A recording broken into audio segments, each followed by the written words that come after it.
पर्रीकर तेव्हा त्याने ती केली की गोवा मार्केट सरकारच्या पदाने त्यामुळं इथे पैशांचा काही अभाव नाही.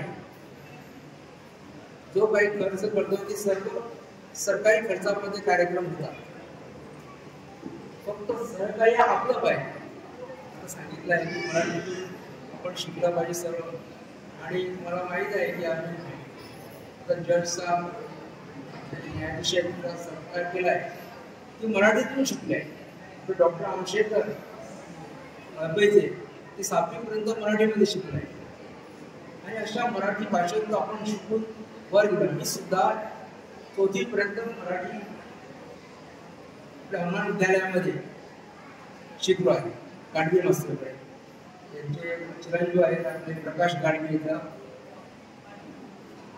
आणि तुम्ही समजा की मराठी शिकून काही हे होत नाही, पण मराठी शिकल्यानंतर आपली मातृभाषा जी आहे आपण मातृ शिकल्यानंतर आपली पुढची भाषा चांगली होती. आणि आता मला वाटतं मराठी भाषेला अभिजात दर्जा सरकारने दिलेला आहे. आणि मुलांचं शिक्षण हे मात्र 1 ते 4थीपर्यंत व्हायलाच पाहिजे.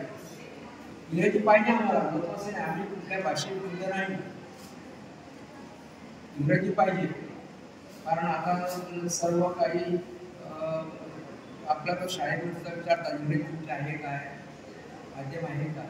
आता सर्व शाळांमध्ये नगरगावला शाळा होती मराठी मीडियम, आपल्या वाळव्याला होती किंवा आपल्या ठाण्याला होती. आता सर्व ती इंग्लिश मिडियम केलेली आहे शाळा.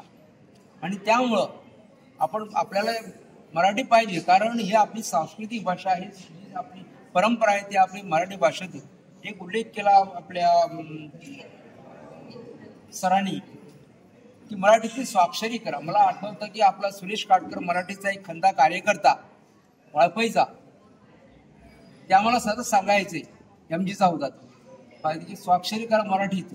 आता मी सुद्धा काय करतो, जेव्हा मराठीचे कार्यक्रम असतात कुठेही तेव्हा सर्व मराठीतून, मोबाईल नंबर सुद्धा मराठीतून मी लिहितो माझा आणि स्वाक्षरिता करतो. कारण हे आपल्याला जे संस्कार आहे गाडगे गुरुजींनी दिलेले आहे ते त्याचं पालन आपण करतो. हा शब्दप्रयोग मराठीमध्ये होता आणि गोमंतकामध्ये मराठी भाषा आणि त्या भाषेचं संवर्धन झालं पाहिजे हे आपल्याला आपल्या प्राचार्य अनिल सामंत सरांनी सांगितलंय. आणि अनिल सामंत बोलल्यानंतर माझ्यासारख्या लहानच्या पामरानं बोलणं म्हणजे मला उचित वाटत नाही. तरी सुद्धा मनामध्ये मराठीसाठी असलेली तळमळ, मराठीसाठी असलेली आवड आणि मराठीमध्ये काम करण्याची दिलेली सरकारने संधी आणि त्या सरकारच्या संधीचा गेले 8 वर्ष सतत संपर्कामध्ये मराठी भाषेचा मी आहे.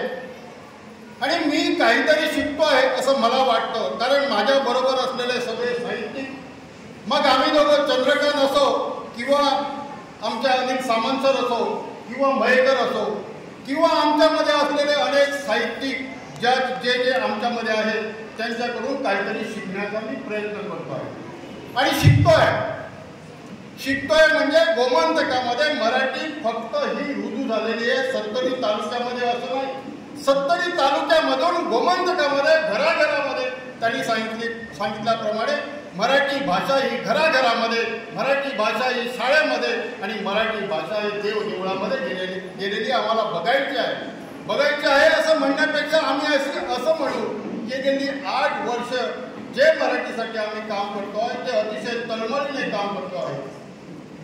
कैलासवासी मनोहर पर्रीकरांनी गोमंतक मराठी ही गोव्याची मराठी अकादमी म्हणून स्थापन केली आणि 24 मे 1916 रोजी विधिवत या मराठीची स्थापना झाली.